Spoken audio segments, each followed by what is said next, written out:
महाराष्ट्राच्या राजकारणात पुन्हा एकदा मोठी खळबळ उडाली आहे। तब्बल 27 वर्षापूर्वी काँग्रेसपासून वेगळा झालेला पक्ष पुन्हा काँग्रेसमध्ये विलीन होणार का? शरद पवार यांनी स्थापन केलेली राष्ट्रवादी काँग्रेस पुन्हा आपल्या मूळ पक्षात परतणार का? आणि जर हे घडलं तर महाराष्ट्राच्या राजकारणात कोणते भूकंप होऊ शकतात? या सगळ्या चर्चांना आणखी हवा मिळाली ती मुख्यमंत्री देवेंद्र फडणवीस यांच्या एका वक्तव्यामुळे। त्यांनी काँग्रेसला थेट बुडतं जहाज म्हटलं आणि जर कुणाला त्या जहाजात बसायचं असेल तर त्यांनी खुशाल बसावं अशी टीका केली। नमस्कार, मी किशोरी खांडेकर आणि तुम्ही पाहता अनफिल्टर्ड महाराष्ट्र। मात्र प्रश्न असा आहे की ही चर्चा अचानक सुरू झाली कुठून? यामागे नेमकं राजकीय गणित काय आहे आणि शरद पवारांसारखा अनुभवी नेता खरंच असा निर्णय घेऊ शकतो का? आज आपण या संपूर्ण विषयाचा इतिहास, वर्तमान आणि भविष्यातील संभाव्य परिणाम समजून घेणार आहोत। मित्रांनो, या गोष्टीची सुरुवात समजून घेण्यासाठी आपल्याला तब्बल 1999 सालात जावं लागेल। त्या काळात काँग्रेस पक्ष देशात सत्तेपासून दूर होता। पक्षाचं नेतृत्व सोनिया गांधी यांच्या हातात होतं। त्याच काळात शरद पवार, पीएम संगमा आणि तारिक अनवर यांनी एक मोठा प्रश्न उपस्थित केला। देशाचा पंतप्रधान होणाऱ्या व्यक्तीचा जन्म भारतातच झाला पाहिजे का? हा मुद्दा सोनिया गांधी यांच्या विदेशी मुळाशी जोडला गेला। या भूमिकेमुळे काँग्रेसमध्ये मोठा संघर्ष निर्माण झाला आणि अखेर शरद पवारांनी काँग्रेसपासून वेगळी वाट निवडली। 1999 मध्ये राष्ट्रवादी काँग्रेस पक्षाची स्थापना झाली। हा फक्त नवीन पक्ष नव्हता, तर महाराष्ट्राच्या राजकारणातील एका नव्या पर्वाची सुरुवात होती। अनेकांना वाटलं होतं की काँग्रेस आणि राष्ट्रवादी यांच्यात कायमस्वरूपी संघर्ष राहील, पण भारतीय राजकारणात कायमस्वरूपी मित्र किंवा शत्रू नसतात हे काही वर्षातच स्पष्ट झालं। काँग्रेस आणि राष्ट्रवादी यांनी एकत्र निवडणुका लढवल्या, महाराष्ट्रात अनेक वर्ष सत्ताही चालवली आणि केंद्रातील यूपीए सरकारमध्येही एकत्र काम केलं। मात्र या सगळ्यात एक गोष्ट कायम राहिली, राष्ट्रवादी काँग्रेसची स्वतंत्र ओळख।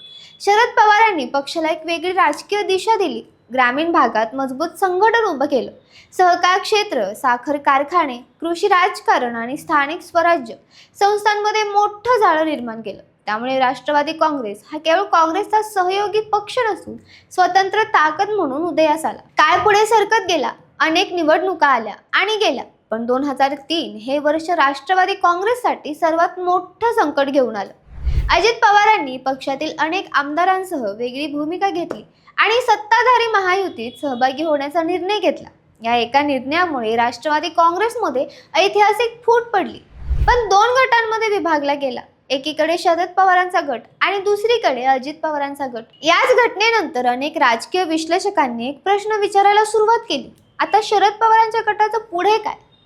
स्वतंत्र पक्ष म्हणून पुढे जायचं की एखादा मोठा राजकीय निर्णय घ्यायचा? याच काळात विरोधी पक्षांच्या एकजुटीबद्दल चर्चा सुरू झाली। भाजपच्या वाढत्या प्रभावाला रोखण्यासाठी विरोधी पक्षाने एकत्र येण्याची गरज असल्याचं अनेक नेते सांगू लागले। अलीकडे शिवसेना, उद्धव बाळासाहेब ठाकरे गटाचे नेते संजय राऊत यांनी एक विधान केलं आणि संपूर्ण चर्चेला नवं वळण मिळालं। त्यांनी म्हणलं की काँग्रेसमधून बाहेर पडलेले सर्व पक्ष पुन्हा काँग्रेसमध्ये आले पाहिजेत। देशात मजबूत विरोधी पक्ष उभा करायचा असेल तर काँग्रेसला केंद्रस्थानी ठेवून राजकारण केलं पाहिजे। त्यांनी शरद पवारांचं नाव घेतलं आणि त्यांनी पुढाकार घ्यावा असंही सुचवलं। यानंतर काँग्रेसचे नेते नाना पटोले यांनी एक दावा केला। त्यांनी सांगितलं की यापूर्वीही शरद पवारांकडून काँग्रेसमध्ये विलिनीकरणाबाबत चर्चा झाली होती। हे विधान समोर आल्यानंतर राजकीय वर्तुळात खळबळ उडाली, कारण हा विषय पहिल्यांदा सार्वजनिक चर्चेत आला होता। दुसरीकडे सुप्रिया सुळे यांनी या चर्चेवर प्रतिक्रिया देताना स्पष्ट सांगितलं की शरद पवारांना असा कोणताही प्रस्ताव दिलेला नाही, त्यांच्याकडे कोणताही प्रस्ताव आलेला नाही। मात्र त्यांनी ही शक्यता पूर्णपणे फेटाळलीही नाही, त्यामुळे चर्चांना आणखी बळ मिळालं। मित्रांनो, आता प्रश्न असा आहे की जर खरंच राष्ट्रवादी काँग्रेसमध्ये विलीन झाली तर त्याचा सर्वात मोठा फायदा कोणाला होईल? पहिली शक्यता म्हणजे विरोधी मताचं विभाजन कमी होईल। महाराष्ट्रात अनेक मतदारसंघांमध्ये काँग्रेस आणि राष्ट्रवादीचे पारंपरिक मतदार जवळपास समान सामाजिक गटांमधून येतात। त्यामुळे दोन्ही पक्ष स्वतंत्रपणे निवडणूक लढवतात तेव्हा मताचं विभाजन होतं।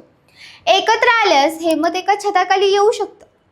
दुसरी गोष्ट म्हणजे संघटनात्मक ताकद। काँग्रेसकडे राष्ट्रीय स्तरावर संघटन आहे, तर शरद पवारांकडे महाराष्ट्रातील प्रचंड राजकीय अनुभव आहे। या दोघांची ताकद एकत्र आली तर विरोधकांना नवं बळ मिळू शकतं। मात्र प्रत्येक गोष्टीची दुसरीही बाजू असते। राष्ट्रवादी काँग्रेसची स्वतःची विचारधारा, स्वतःचं नेतृत्व आणि स्वतंत्र ओळख आहे। हजारो कार्यकर्ते गेले अनेक वर्ष पक्षासाठी काम करत आहेत. अशा परिस्थितीत पक्षांचं स्वातंत्र्य अस्तित्व संपवणं सोपं नाही. अनेक स्थानिक नेत्यांना त्याचा विरोध असू शकतो. याच कारणामुळे मुख्यमंत्री देवेंद्र फडणवीस यांनी या चर्चेवर प्रतिक्रिया देताना काँग्रेसला बुडतं जहाज म्हटलं. त्यांचं म्हणणं होतं की काँग्रेसची ताकद दिवसेंदिवस कमी होत आहे. अनेक राज्यांमध्ये पक्षाची स्थिती कमकुवत झाली आहे. अशा परिस्थितीत कुणीही मजबूत पक्ष सोडून काँग्रेसमध्ये जाणार नाही. मात्र राजकारणाचा इतिहास सांगतो की परिस्थिती बदलली की निर्णयही बदलतात. 2019 पूर्वी शिवसेना आणि काँग्रेस एकत्र सरकार स्थापन करतील याची कल्पनाही कुणी केली नव्हती, पण ते घडलं. त्यामुळे आज अशक्य वाटणाऱ्या गोष्टी उद्या वास्तवात उतरू शकतात. आजच्या घडीला अधिकृतपणे कोणताही निर्णय झालेला नाही. न काँग्रेसने विलीनीकरणाची घोषणा केली आहे, ना राष्ट्रवादी काँग्रेसने असा कोणताही ठराव मंजूर केला आहे. पण चर्चा सुरू आहे, राजकीय हालचाली सुरू आहेत आणि सर्वांचे लक्ष शरद पवारांच्या पुढील भूमिकेकडे लागले आहे. कारण महाराष्ट्राच्या राजकारणात शरद पवार हे केवळ एक नेते नाही, ते सत्तेची समीकरणं बदलायची क्षमता असलेले रणनीतिकार म्हणून ओळखले जातात. त्यामुळे ते कोणता निर्णय घेतात यावर महाराष्ट्राच्या पुढील राजकीय भविष्याचा मोठा भाग अवलंबून असू शकतो. तुम्हाला काय वाटतं? राष्ट्रवादी काँग्रेस पुन्हा काँग्रेसमध्ये विलीन होईल का? की हा फक्त राजकीय चर्चेचा फुगा आहे? महाराष्ट्राच्या राजकारणात कोणता नवा अध्याय लिहिला जाणार आहे? तुमचं मत कमेंटमध्ये नक्की सांगा. आणि व्हिडिओ आवडला असेल तर लाईक करा, शेअर करा आणि चॅनलला सबस्क्राईब करायला विसरू नका. धन्यवाद.